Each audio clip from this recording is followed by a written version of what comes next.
ETF index mutual funds నేర్చుకుని stock మార్కెట్లో రాణించాలనుకుంటున్నారా? వెంటనే ఈ నెంబర్కి కాల్ చేయండి.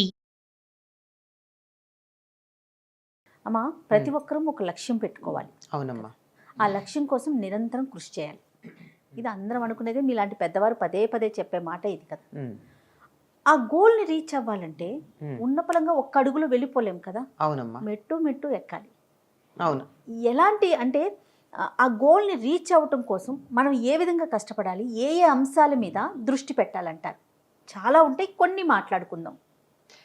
అసలు మొట్టమొదట ఫలానా లక్ష్యం, మీరు గోల్ అన్నారే, ఆ లక్ష్యం అన్నది నిర్ణయించుకోవడంలోనే చాలా మంది పొరపాటు పడుతూ ఉంటారు. నిన్న ఒకటి ఉంటుంది, వాళ్ళు ఒకటి ఉంటుంది. అమ్మా, అవునా కదా? అవునమ్మా.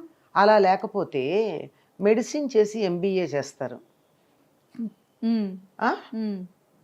అంటే చేయకూడదని కాదు, అంటే ఉద్దేశం ఏమిటి? హాస్పిటల్ మేనేజ్మెంట్ మాత్రమే చేయదలుచుకున్నారు ఎంబీఏ చేశారంటే వైద్యం కన్నా. అవునా కాదా? అంతేగా. దాని బదులు హాస్పిటల్ మేనేజ్మెంటే చేయొచ్చుగా. అంటే లక్ష్య శుద్ధి అన్నాం దీన్ని. నేను ఫలానది సాధించాలి అనేటటువంటి లక్ష్యం, ఒక టార్గెట్, డెఫినెట్ టార్గెట్ ఉండాలి. నాకు ఇది కావాలి, నేను ఇది అవ్వాలి అనేటటువంటి ఒక లక్ష్యం ఉంటే, లక్ష్య శుద్ధి ఉంటే లక్ష్య సిద్ధి ఉంటుంది. నాకు ఇది కావాలని ఉండాలి గట్టిగా. మధ్యలో ఎన్ని డైవర్షన్స్ అమ్మా, మరి దీనికన్నా అది బాగున్నట్టుంది అని. మీరు అంతదాకా ఎందుకు? మనకు ఉద్యోగాలే ఉన్నాయి. ఇవాళ ఈ కంపెనీలో చేరతారు, కంపెనీలో చేరి పక్క కంపెనీలో ఇంకేదో కొద్దిగా, అందులో ముఖ్యంగా ఈ మధ్యకాలంలో morning hire and evening fire లాంటి సిస్టమ్ వచ్చేసిన తర్వాత ఇక్కడ చేరి వెంటనే పక్క దానికి పెడతారు. వాడు కొంచెం ఎక్కువ జీతం ఇస్తున్నాడని. ఇలా 5-6 తిరిగి అల్టిమేట్గా వీడు మొదట చేసినటువంటి కంపెనీకి వస్తాడు. ఇక్కడే కనుక ఉన్నట్టయితే టాప్లో ఉండేవాడు ఇప్పుడు మళ్ళీ he has to start from the scratch. Exactly అమ్మా. ఎంత మందిని చూస్తున్నామంటే ఇలా అయిపోయి అక్కడే ఉండుంటే.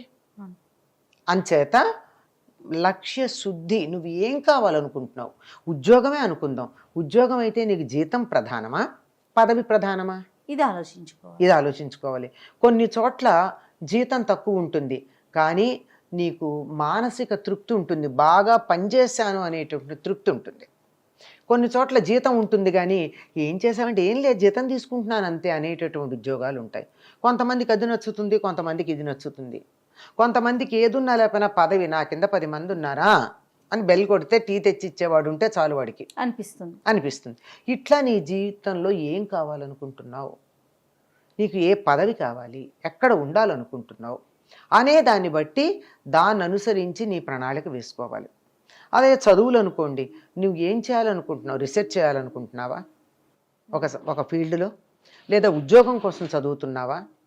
లేకపోతే మరి దేనికోసం చదువుతున్నావు? జ్ఞానం కోసం చదువుతున్నావా? పేరు చివర సరదాగా డిగ్రీ తగిలించుకోవడం కోసం చదువుతున్నావా? దీన్ని బట్టి ఆలోచించుకుని నువ్వు ఉద్యోగం చేసుకోవాలి. పేరు వెనకాల డిగ్రీ తగిలించుకోవడం ఒకప్పుడు ఫ్యాషన్ ఉండేది, ఇప్పుడు చేయట్లేదు ఎవరు. అవునవును. ఫలానా సుబ్బారావు BA అంటే అదో విలువ. పెళ్లి శుభలేఖలు కూడా వేయించుకునేవాళ్ళు, ఇంటి ముందు బోర్డులు కూడా పెట్టుకునేవాళ్ళు. అట్లా అనుకున్నావా? BA చేసే తేలిగ్గా అయిపోతుంది, అందులో నీకు తేలిగ్గా నచ్చిన సబ్జెక్టు.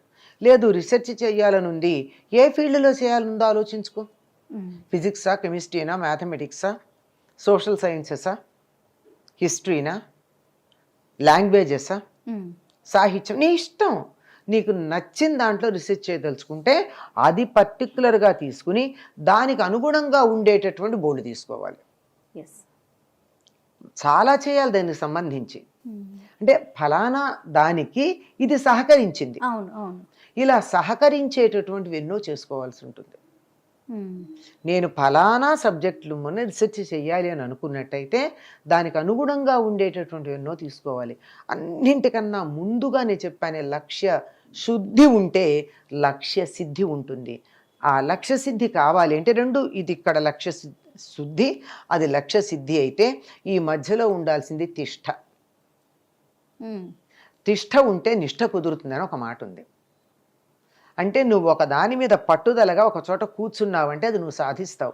ఇటు నుంచి అటు శాఖాచంక్రమణం, ఈ కొమ్మ మించి ఆ కొమ్మ మీదకి, ఆ కొమ్మ మించి ఈ కొమ్మ మీదకి అట్లా గెంతుతూ ఉన్నావంటే ఎక్కడికి వెళ్తావు? ఏం సాధిస్తావు? ఏం మిగులుతుంది? అందువల్ల ప్రధానంగా ఇవన్నీ ఉండాలి. నువ్వు ఏది చేయదలుచుకున్నావో దానికి సంబంధించిన అనుబంధమైనటువంటివి, దానికి సంబంధించిన శాఖలు ఏవైతే ఉన్నాయో వాటికి సంబంధించిన జ్ఞానం కొంత ఉండాలి. ఆ జ్ఞానం లేకపోతే ఏమొస్తుంది? అవును. నాకు ఒక 8వ తరగతి చదువుతున్న అమ్మాయి నాకు లెక్కలంటే విసుగ్గా ఉందంది. దేనికి అని అడిగా. నువ్వేం చేయాలనుకుంటున్నావు అని అడిగా. అడిగితే నేను డాక్టర్ అవ్వాలి, నాకు లెక్కలు ఎందుకంది.